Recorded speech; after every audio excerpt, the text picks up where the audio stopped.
Welcome back. Today we unveil a law of power that is as cunning as it is effective. A law that has been used by some of the most powerful leaders, business moguls, and master strategists throughout history. Welcome to law number 6, the guilt trap. Make them obligated to you. Why do people comply? Why do they say yes when they mean no? Why do they bend to the will of those who know how to manipulate their emotions? The answer is simple: guilt. Guilt is one of the most powerful psychological forces that drive human behavior. If you can master the art of making people feel indebted to you, they will become your pawns, your loyal subjects, your unwitting servants. And the best part? They won't even realize they are being controlled. Think about the last time someone did something for you, something big. Maybe they lent you money, covered for your mistake, or helped you in a dire situation. Didn't you feel a little obligated to return the favor? That nagging sense of responsibility? That's guilt at work. Now imagine turning that into a weapon, an instrument of influence. Use guilt to make them feel indebted, ensuring they comply with your requests. Once they believe they owe you something, their conscience will do the work for you. But don't just take my word for it. Let's look at history. Example 1, Andrew Carnegie, the billionaire who built his empire with guilt. Andrew Carnegie, one of the wealthiest men in history, didn't just rely on his business acumen. He mastered the art of obligation. When he built libraries and funded education, it wasn't just generosity, it was calculated influence. By offering people the gift of knowledge, he made them feel forever indebted to him.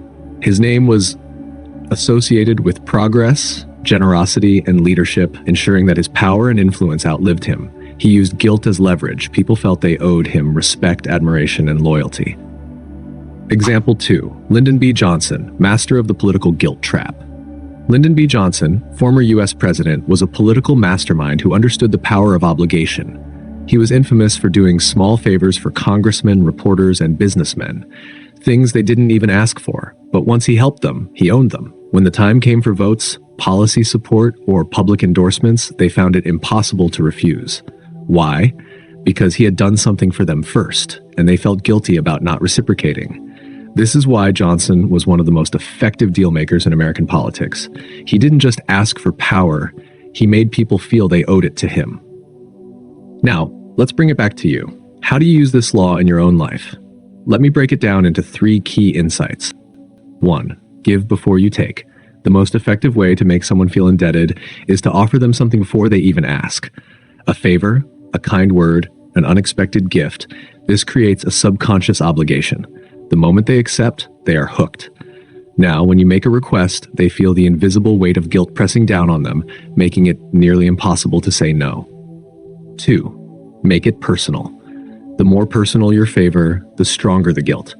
Helping someone through an emotional crisis, supporting them in a moment of need, or standing by them when no one else does, these create deep, lasting obligations. The person will feel emotionally shackled to you, making them highly compliant to your influence. 3. Subtle reminders. Once you've created the obligation, don't let them forget it. But here's the trick. Never demand repayment directly. Instead, remind them subtly. A casual "I was happy to help you that time," or "I remember when I did that for you," works wonders. It keeps the guilt alive without making them feel manipulated, ensuring they willingly comply with your future demands. Power isn't always about aggression. Sometimes it's about laying invisible traps that make people willingly walk into your control. The guilt trap is one of the most lethal weapons of psychological warfare. The powerful use it every day, whether they are politicians, CEOs, or billionaires. Now you know the game. Will you be the pawn, or will you be the player? If you want to unlock even more mind-blowing laws of power, subscribe to this channel now. Because in the next video, we're diving into another insane rule that will change the way you see the world forever. Stay tuned. The real power is just beginning.